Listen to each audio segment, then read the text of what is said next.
কত কষ্ট করে এই মরিচ গাছগুলো লাগালাম, একটা ফলও হলো না। হে সৃষ্টিকর্তা, আমার সাথে এরকম কেন হচ্ছে? ভেবেছিলাম এই মরিচ গাছগুলো থেকে মরিচ বিক্রি করে আমার সংসার চালাবো, কিন্তু এ কি হয়ে গেল? একটাও তো ফল হলো না। এখন আমি কি করব? কি আর করা যাবে, যাই বাড়ি যাই, গিয়ে ভাবি কিছু করা যায় নাকি। টুনি মন খারাপ করে সেখান থেকে বাড়ি চলে যায়। মন ভালো করার জন্য টুনি নদীর পাড়ে গিয়ে কিছুক্ষণ নদীর দিকে তাকিয়ে থাকে আর ভাবতে থাকে কি করে এই চাষাবাদে সে একটু উন্নতি করবে। ঠিক সেই সময় টুনির বন্ধু সেদিক দিয়ে যাচ্ছিল, তাকে দেখে সে দাঁড়ায়।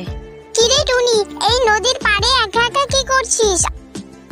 আর বলিস না বন্ধু, আমার মন খুবই খারাপ, তাই একটু এখানে আসছিলাম। আমি একটা জমিতে মরিচ গাছ লাগিয়েছি, সেখানে অনেক দিন হয়ে গেল, কিন্তু গাছগুলোতে কোনো ফল হচ্ছে না।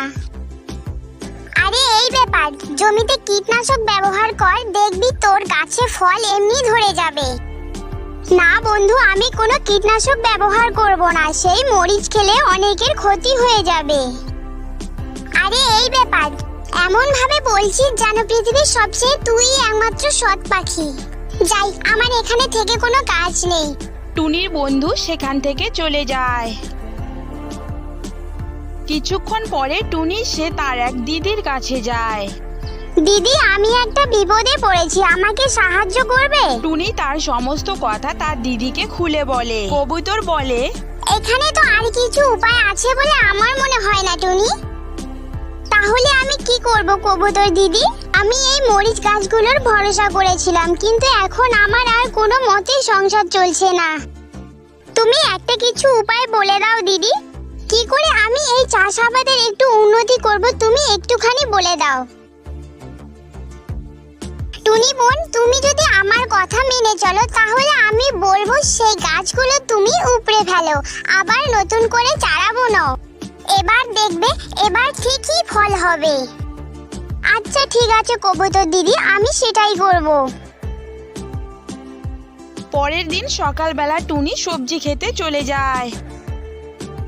এবার যাই, এই চারাগুলোকে উপড়ে ফেলে আবার নতুন চারা বোনার প্রস্তুতি নিতে হবে। টুনি একে একে সব চারাগুলোকে উপড়ে ফেলে দেয় আর বড় যে চারা গাছটি ছিল তার পাশে যেতে না যেতেই, আমাকে উপড়ে ফেলো না টুনি, আমার শুধু তুমি 3টে ইচ্ছে পূরণ করো, তারপর যদি আমার ফল না হয় তাহলে তুমি আমাকে উপড়ে ফেলো। আমার 1 নম্বর ইচ্ছে হলো তুমি একটু আমার ভালো করে যত্ন নাও। আমার 2 নম্বর ইচ্ছে হলো আমার গাছে একদিন ঠিকই ফল ধরবে। আর 3 হচ্ছে আমি আমার ফল দিয়ে তোমাকে অনেক ধনী বানিয়ে দেব। টুনি অনেক ভেবেচিন্তে মরিচ গাছের কথায় রাজি হয়ে যায় এবং সেদিনকে বাড়ি চলে যায়।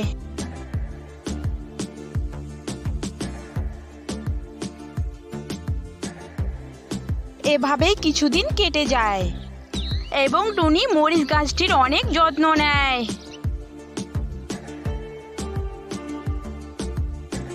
একদিন সকালে টুনি তার মরিচ গাছটির কাছে যায়।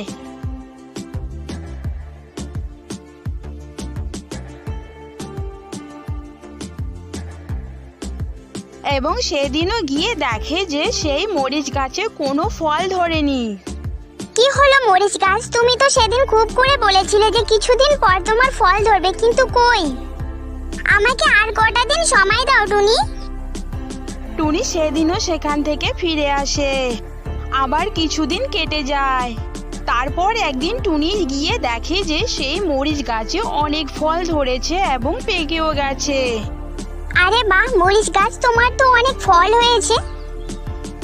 হ্যাঁ টুনি, তোমাকে আমি কথা দিয়েছিলাম, এবার তুমি আমার ফল বিক্রি করে অনেক টাকা উপার্জন করতে পারবে, কিন্তু আমাকে আর উপড়ে ফেলো না, আমার আরো যত্ন নিও। এইভাবেই মরিচ গাছের 3 ইচ্ছে পূরণ হয়ে যায়।